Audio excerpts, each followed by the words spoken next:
Hello and welcome to the AI Engineering Podcast, your guide to the fast-moving world of building scalable and maintainable AI systems.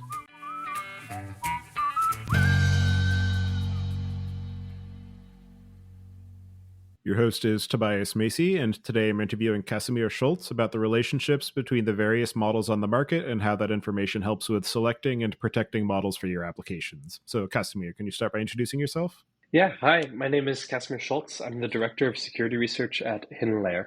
And do you remember how you first got started working in ML and AI? It's actually been an interesting journey. So I started with a more traditional security background, and actually even before that, more in the software engineering side of things. And I was doing traditional security, zero-day research, so trying to find vulnerabilities and just anything out there. And I came across HiddenLayer. And I actually initially joined to do security in just anything AI related. So the AI frameworks, AI model formats, and things like that. And once I joined HiddenLayer, I kind of went down the rabbit hole of machine learning. And I've been learning from our data scientists, learning from just breaking things and reverse engineering things. So it's been a fun journey there. Yeah, it's definitely a very important area of research, even before the current epoch of all of the generative AI systems, just because of the fact that there is so much potential for issues and attacks because of the probabilistic nature of the software, where you can't just run a static analyzer and say, oh, that's where the problem is. That's what I need to patch. You have to worry about so much of the overall process that goes into building these models and then operating them and maintaining them, because it's not just a single application or a single process that you need to worry about. It's all of the data that goes into it, all of the code that goes into building it, and all of the process around actually keeping it secure in its actual runtime.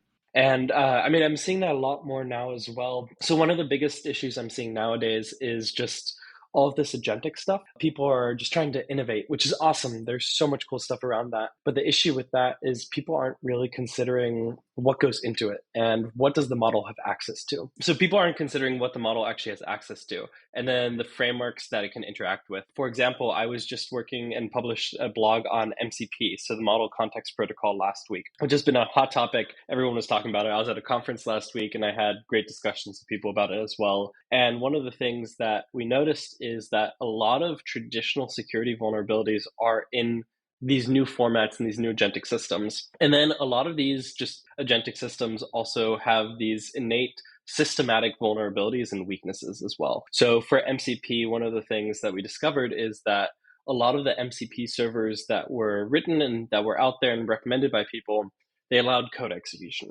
And the reason that they allowed code execution is because they were running on your system, right? So if you're connected to Claude, you're working through it, everything's fine, nothing bad should happen. And people are writing it along the context of that's the only attack plane that there actually is. However, once you start integrating more MCP servers, you have a lot more attack surface because, for example, reading a file on your local file system. What do you do if there's an indirect prompt injection in there that then tells you to run arbitrary code with another MCP server? Or, for example, we were using the Ghidra and Binary Ninja MCP servers to reverse engineer binary. And in that malicious binary, so the malware, there was a prompt injection in there, and it started executing arbitrary code on our system as well. And even if you don't have arbitrary code execution, just kind of the mesh of all of these different tools that agents have nowadays allows for just a whole new area of attack surface. So one of the things that MCP does is, and MCP Claude desktop, is you have all the permission management. So you can allow a tool to run once, or you can allow it to run for the session. And then every new tool you have to give permissions.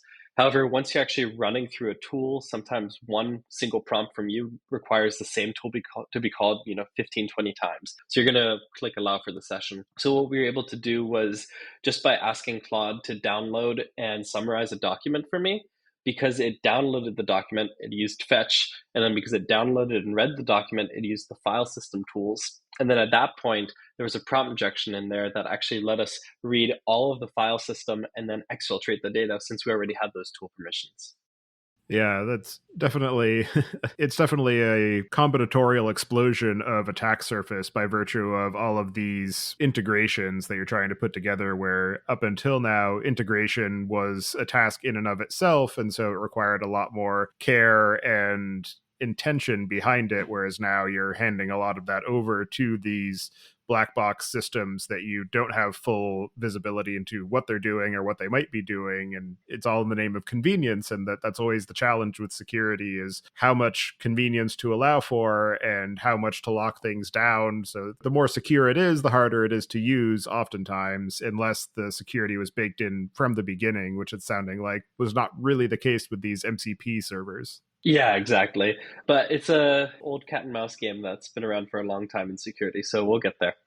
Absolutely. So, broadening the scope a little bit more, I'm wondering if you can give some overview about the current state of the threat landscape for ML and AI systems beyond just this model context protocol that has taken the attention for the past couple of weeks.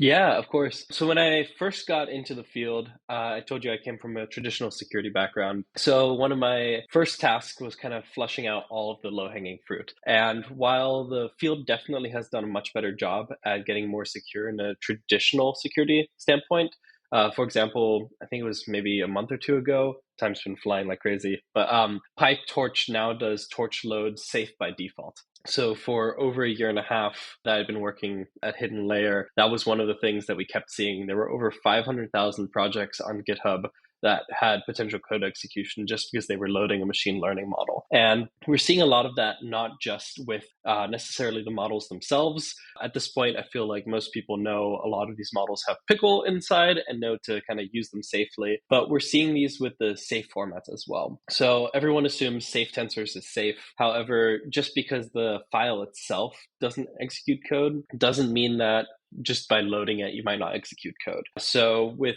DeepSeek and all of these new architectures that are coming out, you have to have arbitrary code or trust remote code on when you load them through Hugging Face transformers. And what a lot of people will do is they'll look through the code will look fine, especially because a lot of times what happens is that they copy the code directly from the transformers repository, just make whatever changes they have to. However, by using transformers to load models, you can still have arbitrary code executed that's not actually in the repository that you're looking at. That's this repository side loading that we're seeing a lot more. There's actually a few instances of it out on Hugging Face. And pretty much what happens there is if you have trust remote code on for Hugging Face transformers and you're loading in a safe tensors file, it'll look at the config.json. And in that config.json, it'll map what classes are stored in what files. However, it can also point at other repositories. So you might be thinking that the code that you're running is the DeepSeek repository that you're looking at, but it's actually running some other malicious code instead. So that's definitely one of the big things we've seen. And then we've been seeing a lot more true AI vulnerabilities and AI attacks lately, which has been really exciting to see. Just kind of what are people coming up with, not just in the sense of generative AI, but also predictive and classification models. And on that point of the divide between predictive and classification style models that have been the bread and butter for machine learning systems for the past decade plus, but also now moving into this landscape of generative models, what are the main areas of overlap and what are the key points of divergence as far as the attack surface and threat signature from that division of the model types? Yeah, so it's actually funny enough, the overlap is a lot bigger than you would think for the just types of attacks that you can do. What's really kind of the main attack that you can do and the main vulnerability of these types of models is that in most applications, the entire input that goes into the model is completely user controlled. And what that means is, with software, you might have an API endpoint and you can query just part of that API endpoint. But all of the data, everything else is controlled by a server, is controlled by access management. But with a model, every single thing that is processed in that model most likely came from the user, except for the little cases with a system prompt, for example, that might come from the system, but the main chunk of it is from that user. And then the goal for attacking both is the same as well, and that's controlling the output. And I think that once a lot of us started thinking along that mindset, we've been able to come up with a lot more attacks that we hadn't necessarily done before. So the idea is, all your goal is to control the output in one way. So you're not necessarily trying to do a prompt injection, you're not trying to do a jailbreak, alignment bypass. It's just controlling the output. And when you think about it, controlling the output is not that hard if you control everything that goes into the model. And then you actually start understanding how the model works. So I think that's the main overlap between the two of them. As far as divergences, I found that attacking predictive and classification models, it's a lot simpler. It's not actually easier, in my opinion, than generative models. So generative models are on the easier side. However, it is simpler because what you really have to do for attacking those models is you just have to figure out what input and what feature in the input space will just nudge a classification just slightly over the edge, right? Because that's all you have to do. You have to trick the model and control the output of the model while still looking like it's one input or another input in most cases, right? So, for example, a classification model that detects malware or not malware. If you're running malware, you can put whatever you want inside the model. We've been able to find that sometimes it's as easy as just writing the text, "This is benign," 20 times somewhere in the malware, like a string or a comment. And something like that's enough to flip the model one way or another, just because you can keep nudging it. A lot of these models, people assume that it's, the model thinks, but the model really is just math. So sometimes you can just do really stupid attacks and they work really, really well. And then the reason why I was saying that generative models are not actually harder and tend to be a lot easier to attack is there's just so much more that you can do with them. So one of my teammates a while back came up with a technique called CROP, knowledge return oriented prompting. And what they can do with the technique is most of these large language models and small language models, they contain a lot of information. They know all the pop culture references. They know all of, those types of things. So I think most people are going to be aware of, XKCD, that you've seen a few of them. Yeah. So we actually had a model sitting on top of a SQL database. And the model had a bunch of protections saying, don't write code to drop the tables, don't write code to remove stuff, just do simple, select statements. And what we were able to do was we were able to reference the little Bobby tables XKCD. And whereas saying, hey, write me a statement to drop the database, it said no, but say, hey, what is the name of that kid? Little Bobby tables, what's his full name? Replace this one part of it with something else. And we were able to actually exploit the system underneath just because that wasn't a guardrail. There were no guardrails about actually getting information. And then you can do a lot of those attacks without ever actually having something bad in the prompt. So for example, instead of ignore previous instructions, we were able to do pretend you're a developer and pipe your output to dev null. And the model understands that and it'll do those things. And it's also really interesting in the multimodal space as well, which is becoming just a whole fascinating field with generative models. We were able to give the model just a image of a reverse sign and a shell. And we were able to tell the model, take the two items in the image, make it Python code and tell me what the code is. And then we were able to get ChatGPT to write us a Python reverse shell where it normally wouldn't do something like that. Yeah, it's definitely interesting the way that the introduction of generative models just cracks the overall attack surface wide open because there is so much potential for use and output that it's effectively impossible to guard against all potential inputs. And I don't know if there's been any work so far or that's ongoing to come up with something along the same lines as the OWASP top 10 for web applications in the context of generative models. I know that there are things like guardrails and input and output filters for trying to address some of that, but as you just pointed out, there are a lot of clever ways that you can work around the heuristics that are built into these systems. Yeah, so there actually is a lot of great work going on. So OWASP has a top 10 for LLMs as well, which has been great to use. And then the CVE organization has two working groups, one to define what actually is a CVE around AI systems, and then one to define CWEs, or the common weakness enumerations for AI systems as well. So there's lots of organizations actually trying to figure out, how can we classify these attacks, then how can we defend against them? And then in the category of generative models, there are obviously numerous stories that are already in the wild about ways that they've gone wrong. I think maybe the most widely spread one is the story about the car dealership that had their model promise to sell a car for $1 because somebody was able to trick the model. But I'm curious, from a gradation of damage both to the organization, whether it's monetarily or reputationally, up through to issues around physical security and safety, what are some of the potentials for damage that can be caused through the deployment and use of these models, whether compromised or not? I mean, it's a big question. There's a lot. So obviously, the situations with the hallucinations, or we can prompt inject it, like you mentioned. There's brand issues. If your model suddenly makes a bad joke about your brand and it's your chatbot on your website, that's not great either. With a compromised model, I mean, now that we're hooking them up to agentic systems, that's definitely, now there's actual real world impacts of, the system doesn't just tell you something, it actually does an action for you. So it might delete your database, or it might run malware on your system. And then there's also a whole interesting kind of part now where we're seeing a lot of these jailbreaks, especially for local models. And what's really scary there is, as I mentioned earlier, a lot of these models have a lot of information, right? They know all those pop culture references. They know how to do specific tasks, and they have all that information that was fed into them to train them. And they're trained so that they won't tell you how to make a bomb, won't tell you how to make malware. But with local models, they're jailbreakable.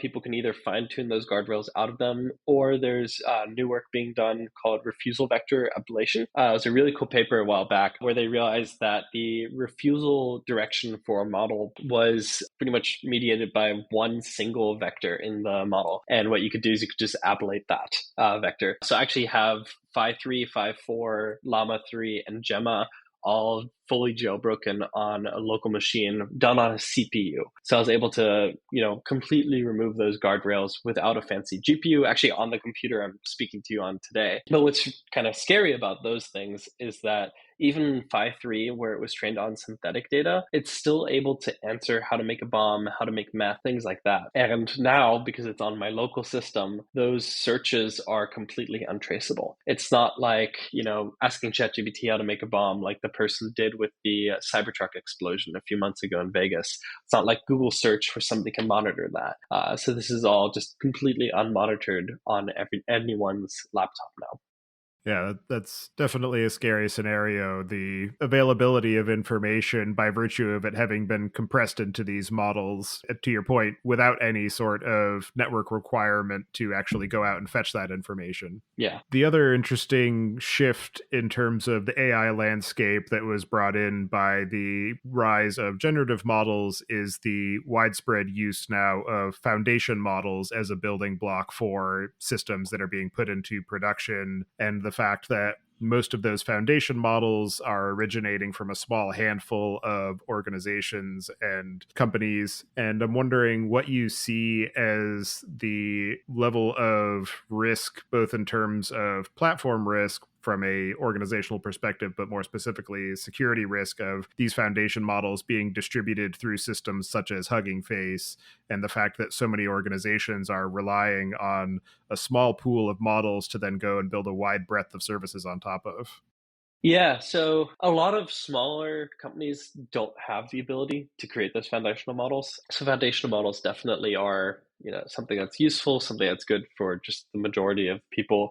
However, because a lot of them are so similar, a lot of the same techniques work throughout all of them. But because they're managed by different organizations, we tend to have to report pretty much the exact same issue to every single model provider. And the reason for that is they don't talk to each other as much, just because, why would you in such a situation, right? And we're actually going to be publishing some research next week where we have a single prompt that works on every single foundational model and can be used to either jailbreak or leak the system prompt. So it definitely is a bigger supply chain issue than people might think about.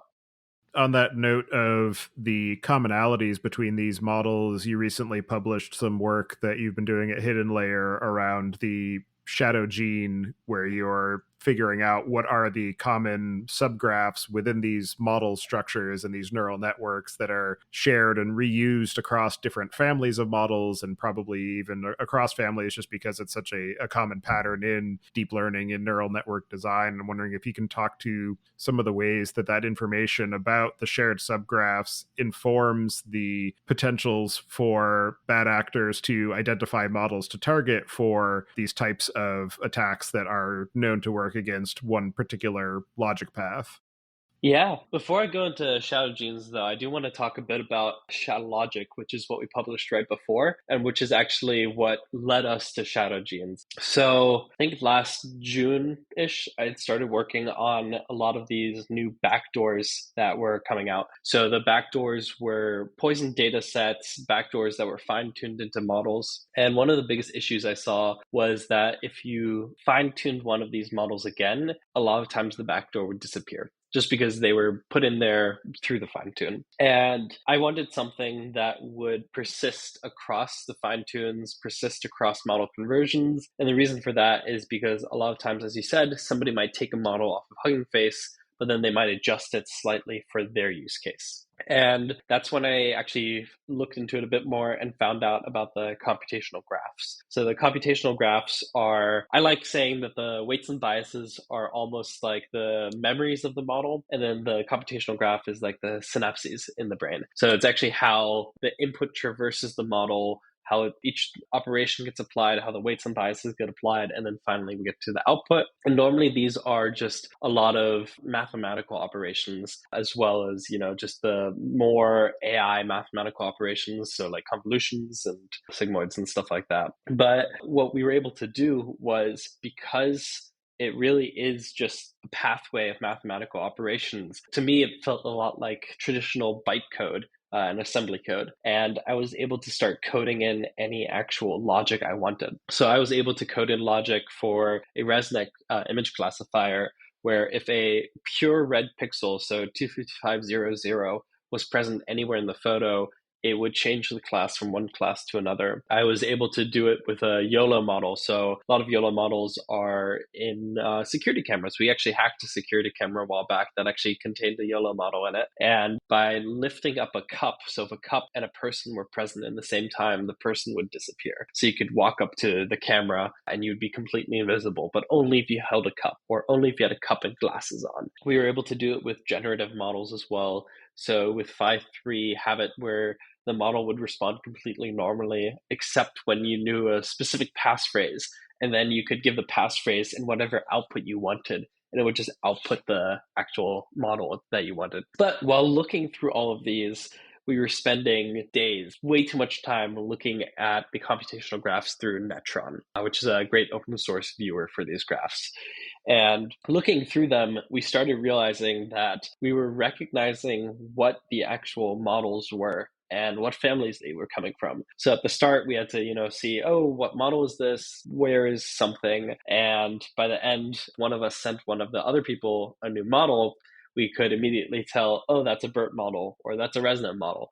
And even if it was a model that we'd never seen before, like if we had never seen Roberta before, we were able to tell, oh, that's where the transformers is. That's what I need to change there. And that's what led us to the idea of shadow genes. So what we realized was we were recognizing these repeated subgraphs inside of the models because they were the same throughout all these other models. So even if the model had slight modifications, if you wanted one specific flair to it, you still had this core components. And what we were able to do with shadow genes is we were able to write signatures. So the signatures match a specific subgraph inside the greater graph. And with these signatures, we can tell if a model is a specific family, what components are in the model, and then even if the model was derived from another model.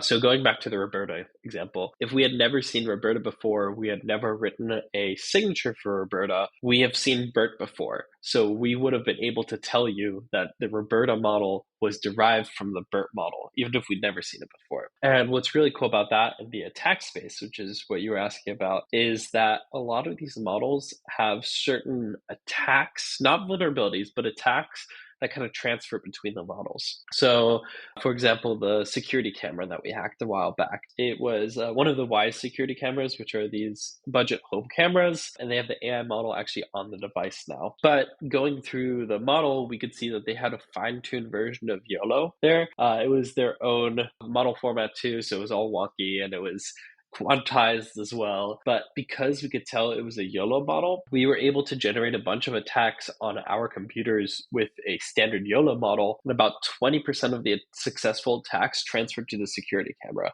So we were able to train on something where we actually had the ability to scale up GPUs instead of having to send one image through the camera, which took maybe 10 seconds to process each time.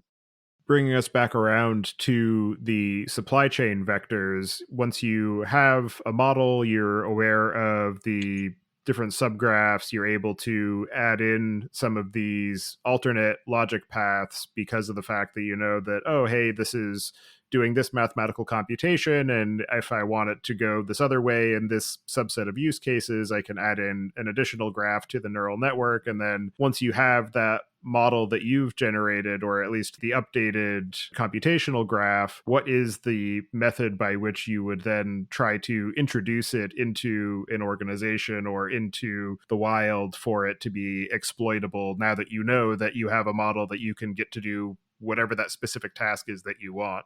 Yeah, so we've actually identified quite a few different just ways to get stuff out there. One of the biggest is Hugging Face. Once DeepSeek came out, I think within a matter of hours, there were dozens, if not more, versions of DeepSeek, fine-tunes, quantizations, things like that, right? Quantizations is one of the big ones that we see as an attack vector because the weights and biases might be the exact same. Or not the exact same, but because you quantize, but most of the structure will be the same, but there's expected changes, right? And a lot of people don't have the ability to actually quantize on their own machines. So they rely on somebody to quantize and they download that. And then what you might do is you might run comparisons between the original and the quantized. However, with the computational graph, there's going to be absolutely no difference unless you hit the trigger. So it's very different than a poison model, a poison data set, fine tune like that, because you might actually see small changes. But with the computational graph, because we're able to do exact changes, you don't see anything. So it would pass all benchmarks. So that's, with quantized there, with a fine tuned as well, you might see, specific changes, but then most of the weights might be the same or have just very small changes. But since we're in the computational graph, we're not actually changing the weights. So there's no changes there either. And then finally, another attack surface that we identified as a big risk for just shadow logic is insider threats. With traditional code, if I am an insider threat and I make a change to GitHub, it's going to be fairly easy to read the code change because it's in plain text. However, if I'm changing a model, any change to the model is going to be fairly large. If I'm fine tuning, if I'm adding something, but it's going to be very hard to tell what's benign and what's malicious because it's just a giant blob of binary data. And so, knowing that there is that potential for an attack vector, most people who are experimenting with models, they're going to go to a marketplace such as Hugging Face, or maybe there are models that are available for consumption on things like Bedrock or Lambda Labs. And as somebody who is just saying, I just want a model, I want to see if it does the thing that I want it to do. Okay, this passes the smell test. I'm going to go ahead and start using it for X, Y, or Z. What are the ways that teams should be evaluating those models for the presence of those malicious subgraphs and ways that they can actually guard against accidental consumption of a compromised model before they ever even let it touch any of their systems? I'm obligated to answer that with a small sales pitch. Not really, but HiddenLayer, one of the products that we sell is the ability to scan models, whether it be HiddenLayer or any other one. Make sure you actually scan those models because that's something that you can detect. You can detect if the computational graph is slightly different. You can detect if somebody's put a backdoor in there. So just like with traditional software, don't just download and run the code. Even if you've looked through it, there might be something that you don't know about. Use a tool. There's plenty of them out there. In the event that you do inadvertently incorporate a compromised model into your overall system, what value do the overall approach of things like guardrails and prompt filters add to mitigate against the exploitation of that hidden subgraph? Yeah, so a lot of those guardrails and filters, they won't catch a traditional backdoor because a lot of them are, trained for specific input, specific output, detecting prompt injection. Whereas you don't have to prompt inject anymore once you have a backdoored model, right? Because you can just give it whatever input you want, whatever output you want. However, one place where those guardrails do work is now with the more agentic systems. Instead of just detecting prompt injection coming in, you could detect, are the ways the tools are being called malicious or suspicious? This model should, in this context, only be calling fetch tool, for example. Why is it doing fetch, then file system, then another fetch? So keeping track of that. And we're starting to see a lot more of those kind of task tracking abilities come out. I think Microsoft actually released Task Tracker, which works pretty well for something like that as well.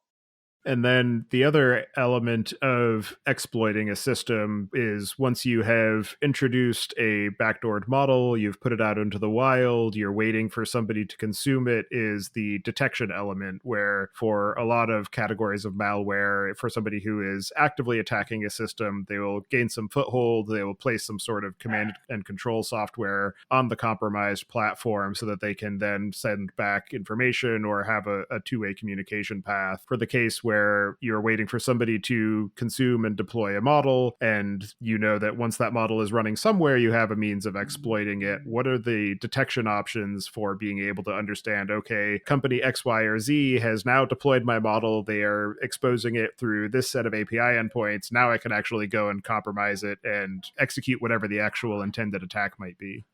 Yeah, so it depends a lot on the actual model and the use case. So I think for me, there's two main classifications of compromised models. There's the compromised models that will actually execute arbitrary code on your system when loaded.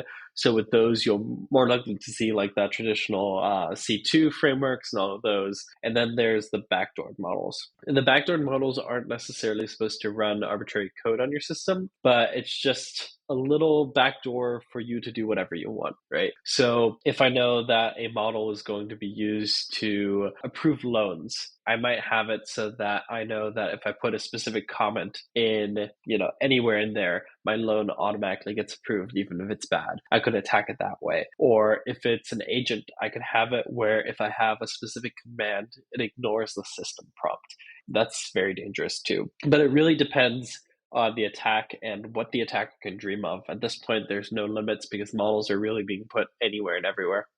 And in, we'll call it traditional systems or more deterministic systems, there are obviously large categories of vulnerabilities that are out in the wild because maybe you're running an older version of the Apache or Nginx web proxy. A lot of software that is run over the internet has various signatures that you can consume to understand, okay, this is a system that I can exploit because it's Nginx and it's 5 versions behind and it's using a version of OpenSSL that has some attack vector. So now once I've done that reconnaissance, I can then start to execute my attack. And there are massive internet scans running constantly. So anybody who's ever run software that touches the internet will see all kinds of logs of requests for various PHP endpoints, etc. I'm wondering if you're seeing similar activities and approaches for that evaluation of the presence of some of these models, whether there are standard signatures that are being exposed to say, okay, this is an LLM system, it's running this model, or some ways to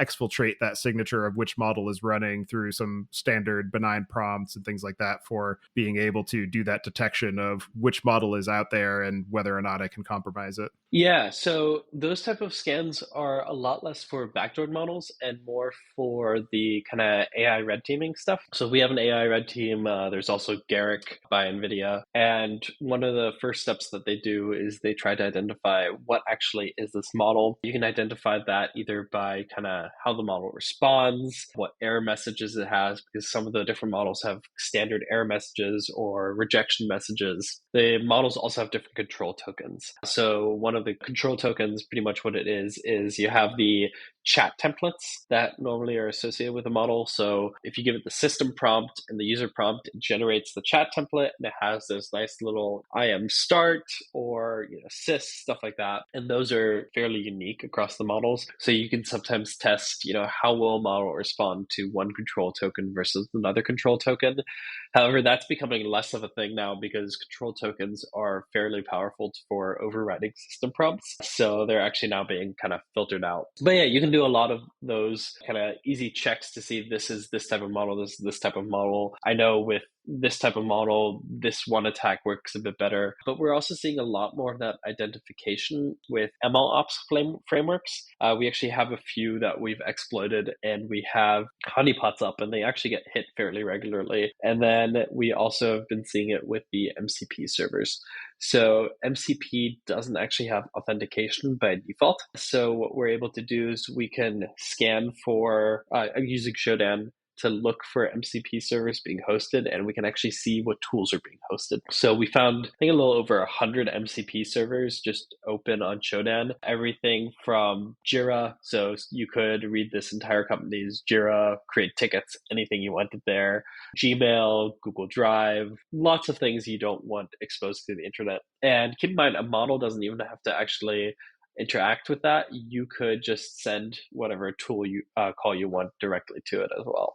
Because of the fact that this landscape is moving so quickly, there are so many changes happening all of the time, and the ability for organizations to so quickly ramp up into using LLMs because of the fact that they don't require as much upfront work as a standard machine learning model development deployment setup. What are some of the elements of maturity, of sort of organizational and technical maturity, that are getting leapfrogged as a result that lead to a lot of these potentials for security issues in the deployment and use of these generative systems? Yeah, so definitely just traditional security is a big concern of mine. There's so many open source AI and ML projects out there, and if you look at them, almost all of them will have some sort of vulnerability. I don't think we've come across any AI ML system where that's open sourced, even if it's from a company, where we haven't been able to find something with a static code analyzer. So not even actually combing through and really doing vulnerability research, but just running one of our static tools against it, and we're able to exploit it. So that's definitely one of the biggest problems. The other problem that I'm seeing a lot is that companies don't necessarily fully understand what exactly they're implementing. So they're taking these foundational models, they're hooking them up to things. I've seen a lot of, companies that are doing really great and innovative things, but they're wrappers for, ChatGPT with, other tools being called additional information. And they don't know about the attack surface that these models have, and the fact that they're so easy to attack. It's not like, traditional security, somebody might have to study for years to actually be able to attack a system and take over a company. But with these AI systems, you could learn in a few weeks, do a CTF or two, and then you're already compromising things. For example, a while back, we reported a vulnerability for AWS. So they had the Titan Bedrock image generator. And what they did is they added a watermarking feature to combat misinformation. Just because, that's one of the things that was a really big issue around then. So everyone kind of rushed to get it out there. And what you were able to do was you could just change a small portion of an image, and it would, because there was like a replacement tool and a object removal part for the image generator as well, and it would generate the new image with the watermark applied. So all you ended up having to do was subtract the two images, and you had the watermark. So you could arbitrarily add a watermark to any image or remove the watermark from any image just by adding and subtracting. So it's a lot simpler to exploit these things just because of the rapid development that's happening. And to that point of the use of managed model providers such as OpenAI or Anthropic or AWS Bedrock, how does that change the threat vectors for organizations that are using generative models versus running it on their own hardware using something like a VLLM or some of the other model servers that they run on their own hardware? Yeah, so I think the main attack surface tends to be about the same. It tends to be that people who are deploying their own models have a bit more background, potentially than somebody who's just hooking up a ChatGPT API. So they might be aware of certain, attacks, prompt injection, both direct and indirect, control tokens, things like that. So they might be the ones who then go that next step and get the guardrail implemented or try to add in Task Tracker. I think with Task Tracker, Microsoft Task Tracker, you actually have to have the model locally to actually be able to implement that. So you do have more control over the security if you do it yourself. However, the models from the foundational providers are going to be stronger. So just anybody coming up is going to have a lot harder time prompt injecting the new Claude or prompt injecting the new ChatGPT if there's a really solid system prompt than a local one. But that local one, you can add anything you want to on top of it. And going back to the ancestry of models and the shared logical graphs, how does the understanding of that ancestry help to inform the selection and protection of the models that you might decide to run on your own? Yeah. Actually, love that question. So, one of the things that you're able to do by understanding the ancestry of the model is instead of trying to protect against all the attacks that are out there, which that's never going to work, you can either try to protect against the very specific attacks that might happen, or what you can also do is you can try to detect them. So, you were talking about how do we do detection earlier. So, for example, if I'm running an image model and I know it's the predictive classifier model, and the attacker might try to, nudge a little bit based on features in the input space. I could do an analysis where if an attacker is trying to do hop, skip, jump, so they're just sending a bunch of input, trying to notice, this little change, what's the change in the output? I can then detect that because it's going to be lots of very, very similar input. However, the embedding space might change. So with like a BERT like a distal BERT or BERT classification model, I could see that the text is going to be almost the exact same using fuzzy hash algorithm. However, the actual embedding space for the tokens might be different because the semantics is different. And those are like the types of attacks that you can really detect if you understand the genealogy of the model. The point about embeddings also introduces another question as far as attack vector is going back to the fact that it's not an isolated system. It is dependent on the data that it's being fed for cases such as RAG or a lot of these agentic systems where they're doing fetching and analysis and synthesis of data. In the event that you are building a RAG style system, you want to feed all of your content through an embedding model. That model itself is also potentially something that can be compromised. And I'm curious what you're seeing as some of the threats that are in the ecosystem around that portion of the life cycle of these AI systems. Yeah, so actually, so far it's been fairly unexplored. Though we actually have a white paper coming out in the next month or so, really exploring a bunch of new attacks about that. So I'll definitely make sure to link you that paper. But I can give a few little kind of hints and things ahead of time. So there's quite a few attacks that can happen there. For example, one of the things that you can do is that there might be certain words that look the same to a person, seem the same to a person, but the embeddings can be wildly different. Or you can have a embedding model that has a different understanding than the underlying LLM. So for example, with a prompt injection detector or spam detector, it might use one set of embeddings for the guardrail model, but another set for the underlying model. So what happens if you drive the embeddings apart? You can really start doing a lot of interesting attacks that way.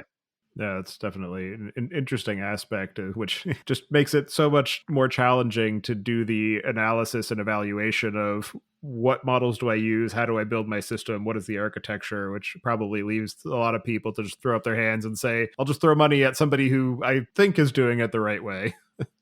Yeah, exactly. And in your experience of working in this space, in particular, the work you've been doing around the shadow logic and shadow genes analysis, what are some of the most interesting or innovative or unexpected ways that you've seen the knowledge of model ancestry applied both for offensive and defensive uses? Yeah, so I think for offensive, it was definitely being able to attack the camera the way that we did, just being able to generate everything in a nice, easy way, and then just having 20% of it just go over. That was awesome. On the defensive side, though, definitely what I was talking about with you can fine tune your defenses for it. Yeah, I would say that's, the main thing there is just being able to fine tune any defenses that you want for a specific model. And in your work of exploring this space of AI and ML security, what are some of the most interesting or unexpected or challenging lessons that you've learned? I learned that I do not understand AI and ML at all, which has been so much fun. And honestly, I think it's helped me out a lot because we have so many brilliant data scientists and they build all these awesome models. And because I don't really understand them necessarily all the time, I'll just poke them the wrong way and it'll all fall apart. And then I get to learn something completely new. So that's been really, really fun experience. But I think a lot of people have some misunderstandings for those models. And I think that's definitely an experience that I want a lot of other people to have too, especially our data scientists too, just because sometimes I'll poke something the wrong way. I won't understand why the output happened that way. I'll go to the data scientist, they'll be like, oh, we don't know either. And then we actually look at it and we understand a fundamental piece of the model that actually has a huge security impact that we never even considered before, just because so many of us treat these AI models as just black boxes and don't try to understand them. Where in reality, they are black boxes and hard to understand, but not to the level that people expect. And for teams and individuals and organizations that are investing in this space of ML and AI systems, which is most of them at this point, what are some of the ways that you suggest they keep up to date with the wide and broadening set of attack vectors and threats that are in the ecosystem and means to mitigate and guard against them? That's always a tough one. That's also a tough one for traditional security. There's going to be certain companies that publish certain work. So we always, any attacks that we find, once we actually go through and report them, we publish them. So there's always certain researcher blogs that you can go to read that. On top of that, just staying on top of who are the people who tend to repost the news for you. You might not have to go and find everything, but there might be somebody on X or Mastodon or Blue Sky who will actually go through and post all the news feeds. Let them do the work, and then you can kind of look through. But it's definitely what I recommend is find the data sources that you are willing to keep up with and try to get as many of those data sources being ones that take in other data sources and kind of filter it down for you. You're going to miss stuff.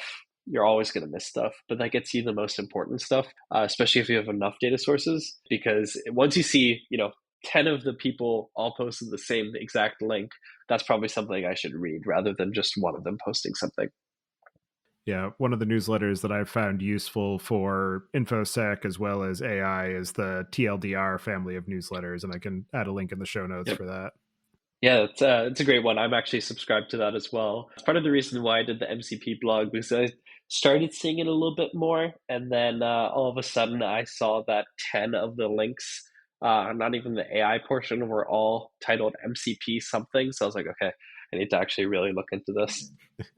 Absolutely. Are there any other aspects of the work that you've been doing on shadow logic and shadow genes and the ways that that can and should inform the selection and application of ML models that we didn't discuss yet that you'd like to cover before we close out the show? I mean, the main thing I want to talk about there is just make sure you scan your models and make sure you're aware of what you're actually using, be that shadow genes, be that anything else. But that's just something that's really important. Don't just blindly download and run. Absolutely. All right. Well, for anybody who wants to get in touch with you and follow along with the work that you're doing and the rest of HiddenLayer, I'll have you add your preferred contact information to the show notes. And as the final question, I'd like to get your perspective on what you see as being the biggest gaps in the tooling, technology, or human training that are available for AI systems today. Yeah, so I think the biggest gap is definitely the learning portion of it. I think we need to do a better job at informing the developers who are actually going to be implementing it everywhere, just what are the attacks that are out there? There's already an issue of that with a lot of developers don't have security experience. I think when I did my undergrad, and I only had one class that was in security before I got into grad school, even though I did computer science. So it's not hard to attack these systems. So it shouldn't be hard to give, an hour class here or there, make something free available so people can hack away at it and just learn about what you need to actually look out for. Because just having, even if you don't understand it, even if you can't fully do it, just knowing that it's there is going to make you a lot better at securing it.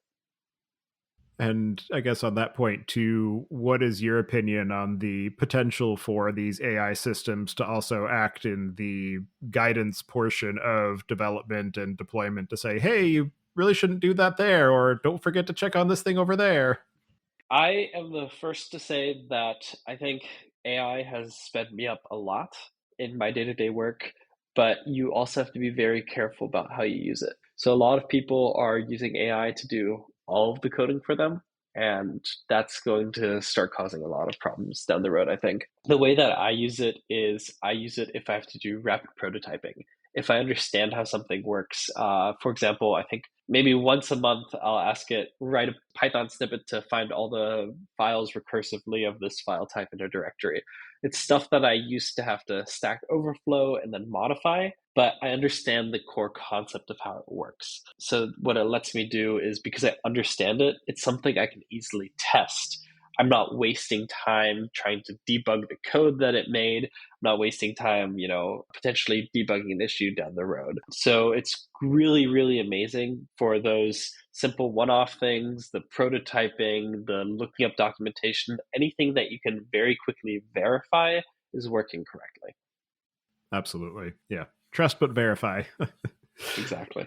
All right. Well, thank you very much for taking the time today to join me and share the work that you and your team are doing on the Shadow Logic and Shadow Genes work, and just giving us an overview of the threat landscape for these AI systems. It's a definitely very important aspect of the work that is being done, and something that everybody should definitely be paying a lot of attention to, and probably more than they already do. So thank you for all the time and energy that you're putting into helping to surface some of these attack vectors and ways to mitigate them. And I hope you enjoy the rest of your day. Thank you too. And thank you so much for having me on the podcast today. Thank you for listening, and don't forget to check out our other shows, the Data Engineering Podcast, which covers the latest in modern data management, and Podcast.init, which covers the Python language, its community, and the innovative ways it is being used. You can visit the site at themachinelearningpodcast.com to subscribe to the show, sign up for the mailing list, and read the show notes. And if you've learned something or tried out a project from the show, then tell us about it. Email hosts at themachinelearningpodcast.com with your story. To help other people find the show, please leave a review on Apple Podcasts and tell your friends and coworkers.